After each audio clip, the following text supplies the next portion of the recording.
PMC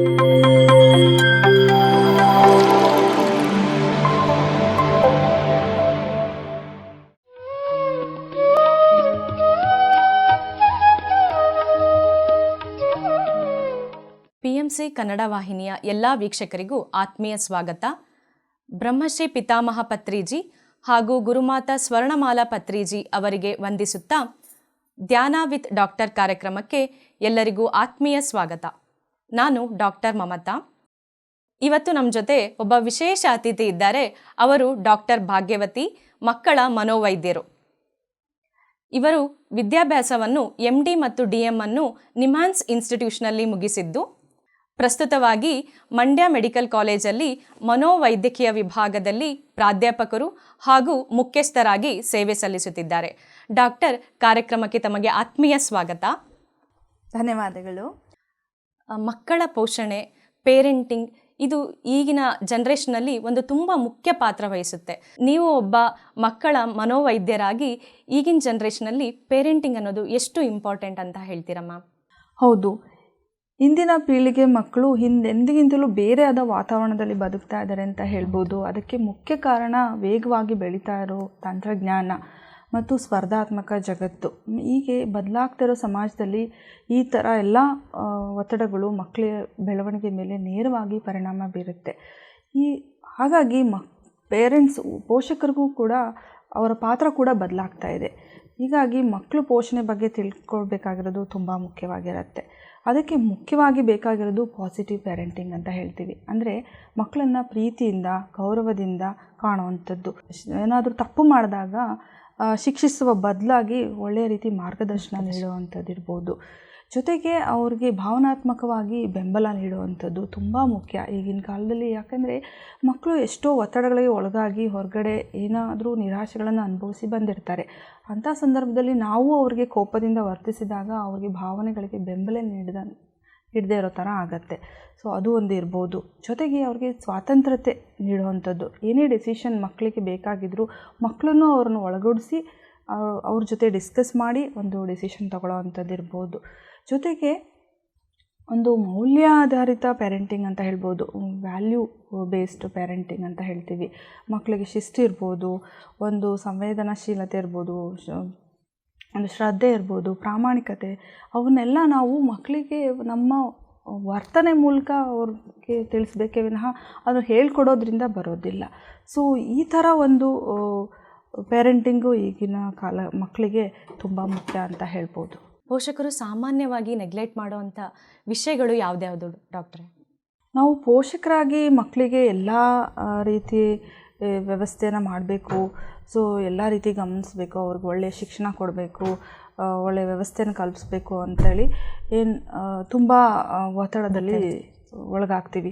ಆದರೆ ಅವ್ರಿಗೆ ಬೇಕಾಗಿರೋ ಸಣ್ಣ ಸಣ್ಣ ವಿಷಯನ ನಾವು ಗಮನ ಹರಿಸದೆ ಬಿಡ್ತೀವಿ. ಉದಾಹರಣೆ, ಅವ್ರಿಗೆ ಒಂದು ಗುಣಮಟ್ಟದ ಸಮಯ ಕೊಡೋ ಅಂಥದ್ದು ಇರ್ಬೋದು. ಯಾಕಂದರೆ ಎಷ್ಟೋ ಪೇರೆಂಟ್ಸ್ ಅಂದ್ಕೊಳ್ತಾರೆ ಸ್ಕೂಲ್ ಫೀಸ್ ಕಟ್ಟಿದೆ ಅಥವಾ ಟ್ಯೂಷನ್ಗೆ ಹಾಕಿದೆ ಅಥವಾ ಇನ್ನೆಲ್ಲೋ ಸ್ಪೋರ್ಟ್ಸ್ಗೋ ಮ್ಯೂಸಿಕ್ಗೋ ಕಳಿಸ್ತಾ ಇದೆ, ಅವ್ರ ಪಾಡಿಗೆ ಅವ್ರು ಹೋಗ್ತಾರೆ ಬರ್ತಾರೆ ಅಂತ ಅವ್ರು ಅಂದ್ಕೊಳ್ತಾರೆ. ಆದರೆ ಮಕ್ಕಳಿಗೆ ಎಷ್ಟೊಂದು ಸಲ ಈ ಮಧ್ಯದಲ್ಲಿ ನಮ್ಮ ಸಮಯನೂ ಅವ್ರಿಗೆ ಬೇಕಾಗುತ್ತೆ ಅನ್ನೋದೇ ಅವ್ರು ಮರ್ತೋಗ್ತಾರೆ. ಸೊ ಹೀಗಾಗಿ ಮಕ್ಕಳಿಗೆ ಒಂದು ಒಳ್ಳೆ ಕ್ವಾಲಿಟಿ ಟೈಮ್ ಅಂತ ಹೇಳ್ತೀವಿ. ಅಂದರೆ ಒಂದು ಫಿಕ್ಸ್ ಟೈಮ್, ಪ್ರತಿದಿನ ಒಂದಿಷ್ಟು ಟೈಮ್, ಆ ಟೈಮಲ್ಲಿ ಮಕ್ಕಳ ಜೊತೆಗೆ ಮುಕ್ತವಾಗಿ ಸಂವಾದ ಮಾಡುವಂಥದ್ದು ಇರ್ಬೋದು, ಅವರ ಭಾವನೆಗಳಿಗೆ ಬೆಂಬಲ ನೀಡುವಂಥದ್ದು ಇರ್ಬೋದು. ಸೊ ಈ ಥರ ಒಂದು ಟೈಮ್ ಕೊಟ್ಟಾಗ ಮಕ್ಕಳು ನಮಗೆ ಅಟ್ಯಾಚ್ ಆಗ್ತಾರೆ. ನಮ್ಮ ಮತ್ತು ಮಕ್ಕಳ ಮಧ್ಯೆ ಸಂಬಂಧಗಳು ಗಾಢ ಆಗುತ್ತೆ. ಸೊ ಈ ಥರದ್ದು ಒಂದು ಇರ್ಬೋದು. ಜೊತೆಗೆ ಅವ್ರ ಸಣ್ಣ ಪುಟ್ಟ ಸಾಧನೆಗಳನ್ನು ಗುರುತಿಸಿ ಪ್ರೋತ್ಸಾಹ ನೀಡುವಂಥದ್ದು ಇರ್ಬೋದು. ಅದರಿಂದ ಅವರ ಆತ್ಮವಿಶ್ವಾಸ ಹೆಚ್ಚಾಗುತ್ತೆ. ಇದು ಯೂಶ್ವಲಿ ಪೇರೆಂಟ್ಸು ಏನು ಮಾಡ್ತಾರೆ, ಅವರು ಟೀಕೆಗಳನ್ನು ಮಾಡ್ತಾ ಇರ್ತಾರೆ. ಅವರು ಯಾವಾಗಲೂ ನೆಗೆಟಿವ್ನ ಗುರುತಿಸ್ತಾ ಇರ್ತಾರೆ. ನಾವು ಹೇಳೋದೇನೆಂದರೆ ಕ್ಯಾಚ್ ದೆಮ್ ಆ್ಯಸ್ ಗುಡ್ ಅಂತ. ಅಂದರೆ when they are good we have to catch them and appreciate them. ಅದು ತುಂಬ ಮುಖ್ಯವಾಗಿರುತ್ತೆ. ಸೊ ಆಗ ಅದರಿಂದ ಕೂಡ ಮಕ್ಕಳು ನಮ್ಮ ಮೇಲೆ ಒಂದು ನಂಬಿಕೆ ಮತ್ತು ಮುಂದೆ ಬದಲಾಗಬೇಕು ಅನ್ನೋ ಒಂದು ಪ್ರೋತ್ಸಾಹ ಕೂಡ ಅವ್ರಿಗೆ ಸಿಗುತ್ತೆ. ಜೊತೆಗೆ ಮಕ್ಕಳಿಗೆ ಮಾದರಿಯಾಗಿರಬೇಕು. ಮಕ್ಕಳನ್ನ ಏನು ಹೇಳ್ತಾರೆ ಕೇಳಿಸ್ಕೊಳ್ಳೋದೇ ಇಲ್ಲ.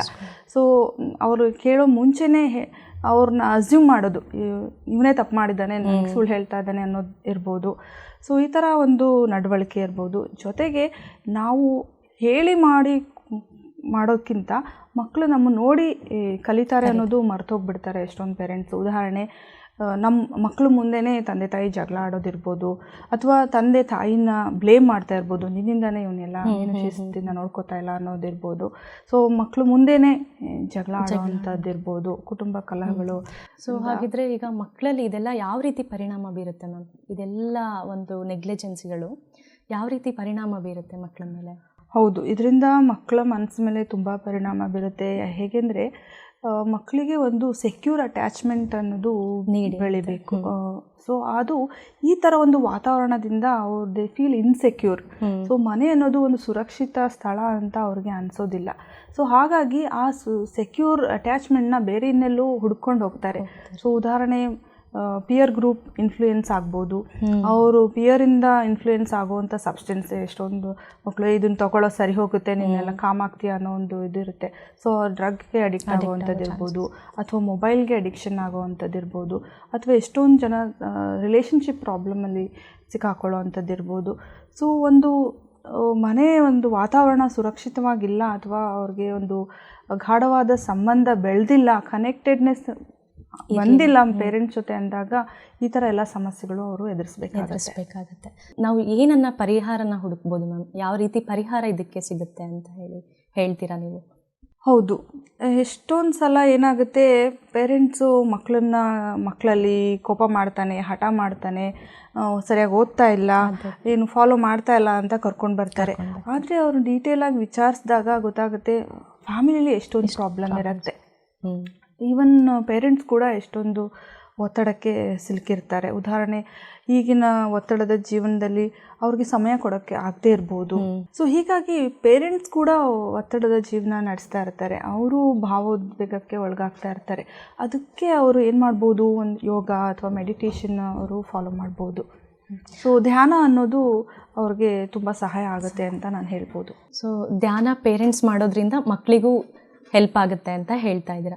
ಯಾವ ರೀತಿಯಾಗಿ ವೈಜ್ಞಾನಿಕವಾಗಿ ಉಪಯೋಗ ಆಗುತ್ತೆ ಮ್ಯಾಮ್ ಮಕ್ಕಳಿಗೆ ಮತ್ತು ಪೇರೆಂಟ್ಸ್ಗಳಿಗೆ ಧ್ಯಾನದಿಂದ ಮನಸ್ಸಿಗೆ ಶಾಂತಿ ಸಿಗುತ್ತೆ, ಮತ್ತು ಅವ್ರಿಗೆ ಒಂದು ಬುದ್ಧಿ ಬೆಳವಣಿಗೆ, ಸಹನೆಯ ಶಕ್ತಿನೂ ಅದರಿಂದ ದೊರಕುತ್ತೆ. ಸೊ ಇದರಿಂದ ಮನೆಯ ವಾತಾವರಣ ಪ್ರಶಾಂತವಾಗಿರುತ್ತೆ. ಸೊ ಅವರು ಪೇರೆಂಟ್ಸು ಕೂಡ ಅವ್ರ ಭಾವನೆಗಳನ್ನು ಕಂಟ್ರೋಲ್ ಮಾಡೋದಕ್ಕೆ ಧ್ಯಾನ ಸಹಾಯ ಆಗುತ್ತೆ. ಪ್ರತಿದಿನ ಪೇರೆಂಟ್ಸು ಕೂತು ಧ್ಯಾನ ಮಾಡೋದು ನೋಡಿ, ಅವರು ಬದಲಾಗ್ತಾ ಇರೋದು ನೋಡಿ ಮಕ್ಕಳಿಗೂ ಕೂಡ ಅದು ಮಾದರಿ ಆಗ್ಬೋದು. ಸೊ ಮಕ್ಕಳು ಕೂಡ ಅದನ್ನು ಮಾಡಿದ್ರೆ ಅವ್ರಿಗೂ ಈ ಒತ್ತಡ ನಿಭಾಯಿಸಲು ಸಹಾಯ ಆಗುತ್ತೆ. ಸೊ ಹಾಗಾಗಿ ಧ್ಯಾನ ಇದು ಒಂದು ಆಧ್ಯಾತ್ಮಿಕವಾಗಿ ಅಲ್ಲದೆ ವೈಜ್ಞಾನಿಕವಾಗಿಯೂ ಸಾಕಷ್ಟು ಉಪಯೋಗಗಳಿದೆ ಇದರಿಂದ. ಏಕೆಂದರೆ ಈ ಧ್ಯಾನ ಅನ್ನೋದು ನಮ್ಮ ಬ್ರೈನ್ನ ಕೆಲವು ಚಟುವಟಿಕೆಗಳನ್ನು ಕಂಟ್ರೋಲ್ ಮಾಡುತ್ತೆ. ಅಂದರೆ ಒಂದು ಪ್ರೀ ಫ್ರಾಂಟಲ್ ಕಾರ್ಟೆಕ್ಸ್ ಅಂತ ಹೇಳ್ತೀವಿ, ಅದು ಒಂದು ಡಿಸಿಷನ್ ಮೇಕಿಂಗ್ ಇರ್ಬೋದು, ಒಂದು ಒಳ್ಳೆ ಡಿಸಿಷನ್ ತಗೊಳ್ಳೋ ಅಂಥದ್ದು, ದೃಢ ನಿರ್ಧಾರ ತಗೊಳ್ಳೋದಕ್ಕೆ ಅದು ಸಹಾಯ ಆಗುತ್ತೆ, ಅದು ಬಲಗೊಳ್ಳುತ್ತೆ. ಇನ್ನೊಂದು ಎಮಿಗ್ಡಾಲಾ ಅಂತ ಹೇಳ್ತೀವಿ, ಆ ಒಂದು ಭಾಗ ಈ ಎಮೋಷ್ನಲ್ ಆಗಿ ಬೇಗ ರಿಯಾಕ್ಟ್ ಮಾಡುತ್ತೆ. ಸೊ ಅದ್ರ ಚಟುವಟಿಕೆ ಜಾಸ್ತಿ ಆಗುತ್ತೆ. ಧ್ಯಾನದಿಂದ ಅದ್ರ ಚಟುವಟಿಕೆನ ಕಡಿಮೆ ಮಾಡ್ಬೋದು. ಅದರಿಂದ ಭಾವೋದ್ರೇಕಕ್ಕೊಳಗಾಗೋದನ್ನು ನಾವು ಕಡಿಮೆ ಮಾಡ್ಬೋದು. ಇನ್ನು ಒತ್ತಡದಿಂದ ಕಾರ್ಟಿಸಾಲ್ ಅಂತ ಹಾರ್ಮೋನ್ ಬಿಡುಗಡೆ ಆಗುತ್ತೆ, ಇದು ಕೂಡ ಧ್ಯಾನದಿಂದ ಕಡಿಮೆ ಆಗೋ ಚಾನ್ಸಸ್ ಇರುತ್ತೆ.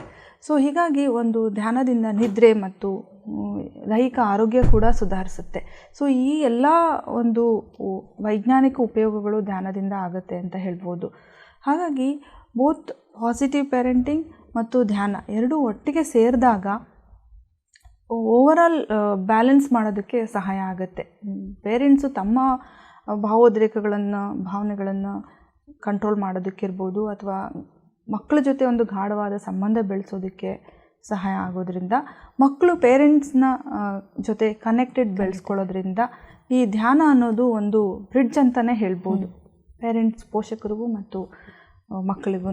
ಇದು ನಮ್ಮ ಮಕ್ಕಳನ್ನು ಒಳ್ಳೆ ರೀತಿಯಿಂದ ಬೆಳೆಸ್ಬೋದು, ನಮ್ಮ ಸಮಾಜವನ್ನು ಸದೃಢ ಸಮಾಜವಾಗಿ ಬೆಳೆಸ್ಬೋದು ಅಂತ ಹೇಳ್ತೀನಿ. ಪೇರೆಂಟ್ಸು ಮಾನಸಿಕವಾಗಿ ಸದೃಢ ಆಗಬೇಕು. ಅವರು ತಮ್ಮ ಒತ್ತಡ ನಿಭಾಯಿಸೋದು ಹೇಗೆ ಅಂತ ಅವ್ರು ಕಲಿಬೇಕು. ಅದಕ್ಕೆ ಧ್ಯಾನ ಅನ್ನೋದು ಅವ್ರಿಗೆ ತುಂಬ ಸಹಾಯ ಆಗುತ್ತೆ. ಧ್ಯಾನ ಆಗಿರ್ಬೋದು, ಧ್ಯಾನ ಅಥವಾ ಮೆಡಿಟೇಷನ್ನು ತುಂಬ ಸಹಾಯ ಆಗುತ್ತೆ. ಈ ಧ್ಯಾನದಿಂದ ಅವರ ಮನಸ್ಸಿಗೆ ಶಾಂತಿ ಸಿಗತ್ತೆ, ಒತ್ತಡನ ಕಡಿಮೆ ಮಾಡೋದಕ್ಕೆ ಸಹಾಯ ಆಗುತ್ತೆ. ತಮ್ಮ ಭಾವೋದ್ರೇಕಗಳಿಂದ ಅವರು ಕಂಟ್ರೋಲ್ ಮಾಡುವಂಥ ಒಂದು ಶಕ್ತಿ ಸಿಗತ್ತೆ. ಸೊ ಅವರು ನಿದ್ರೆ ಮತ್ತು ಆರೋಗ್ಯ ಸುಧಾರಿಸುತ್ತೆ. ಇದರಿಂದ ಅವರು ಒಂದು ಎನರ್ಜಿಯುತವಾಗಿ ಒಂದು ಎಕ್ಸ್ಟ್ರಾ ಎನರ್ಜಿನ ಪಡ್ಕೋಬೋದು. ಮತ್ತು ಅದರಿಂದ ಅದನ್ನು ಅವ್ರ ಮಕ್ಕಳಿಗೆ ಟ್ರಾನ್ಸ್ಫರ್ ಕೂಡ ಮಾಡ್ಬೋದು. ಪೇರೆಂಟ್ಸ್ ಧ್ಯಾನ ಮಾಡೋದ್ರಿಂದ ಮಕ್ಕಳಿಗೂ ಕೂಡ ಅದು ಒಂದು ಮಾದರಿ ಆಗಿರುತ್ತೆ. ಅವರು ಪೇರೆಂಟ್ಸ್ ಧ್ಯಾನ ಮಾಡ್ತಾ ಮಾಡ್ತಾ ಅವ್ರ ವ್ಯಕ್ತಿತ್ವದಲ್ಲಿ ಆಗೋ ಬದಲಾವಣೆಗಳು ಮಕ್ಕಳಿಗೂ ಕೂಡ ಒಂದು ಪರಿಣಾಮ ಬೀರುತ್ತೆ. ಒಂದು ಪಾಸಿಟಿವ್ ಎನರ್ಜಿ ಟ್ರಾನ್ಸ್ಫರ್ ಆಗುತ್ತೆ ಅಂತ ಹೇಳ್ಬೋದು. ಮಕ್ಕಳು ಕೂಡ ಧ್ಯಾನ ಮಾಡೋದು ಶುರು ಮಾಡ್ತಾರೆ. ಆಗ ಬ್ಯಾಲೆನ್ಸ್ಡ್ ಆಗಿ ಈ ಮಕ್ಕಳು ಮತ್ತು ಪೋಷಕರು ಇಬ್ಬರೂ ಕೂಡ ಒಂದು ಕುಟುಂಬದ ಶಾಂತಿಯನ್ನು ಕಾಪಾಡೋದಕ್ಕೆ ಸಹಾಯ ಆಗುತ್ತೆ. ಮೈಸೂರಿಂದ ಇಲ್ಲಿ ತನಕ ಬಂದು ನಿಮ್ಮ ಸಮಯವನ್ನು ನಮಗೆ ಕೊಟ್ಟಿದ್ದಕ್ಕೆ ನಮ್ಮೆಲ್ಲರ ಪರವಾಗಿ ತುಂಬು ಹೃದಯದ ಧನ್ಯವಾದಗಳು. Thank you. ನನಗೂ ಕೂಡ ಇಲ್ಲಿ ಪಿರಮಿಡ್ ಮೆಡಿಟೇಷನ್ ಚಾನಲ್ನ ಕರೆಸಿ ಪೇರೆಂಟಿಂಗ್ ಬಗ್ಗೆ ಮಾತಾಡೋದಕ್ಕೆ ಅವಕಾಶ ಮಾಡಿಕೊಡೋದಕ್ಕೆ ತಮಗೂ ಕೂಡ ಧನ್ಯವಾದಗಳು. ನೋಡಿದ್ರಲ್ಲ ವೀಕ್ಷಕರೇ, ಮಕ್ಕಳ ಬೆಳವಣಿಗೆಯಲ್ಲಿ ಧ್ಯಾನ ಎಷ್ಟು ಮುಖ್ಯ ಪಾತ್ರ ವಹಿಸುತ್ತೆ ಅಂತ ಹೇಳಿ. ಮುಂದಿನ ಸಂಚಿಕೆಯಲ್ಲಿ ವಿಶೇಷ ಅತಿಥಿಯೊಂದಿಗೆ ಮತ್ತೆ ಭೇಟಿಯಾಗೋಣ. ಅಲ್ಲಿವರೆಗೂ PMC ಕನ್ನಡ ವಾಹಿನಿಯನ್ನು ವೀಕ್ಷಿಸಿ, ಸಬ್ಸ್ಕ್ರೈಬ್ ಮಾಡಿ, ಲೈಕ್ ಮಾಡಿ, ಶೇರ್ ಮಾಡಿ. ಧನ್ಯವಾದಗಳು. PMC ಕನ್ನಡ ಚಾನೆಲ್ ಅನ್ನು ಲೈಕ್ ಮಾಡಿ, ಶೇರ್ ಮಾಡಿ, ಸಬ್ಸ್ಕ್ರೈಬ್ ಮಾಡಿ ಮತ್ತು ಮಾಡಿಸಿ. ಎಲ್ಲರಿಗೂ ಧನ್ಯವಾದಗಳು.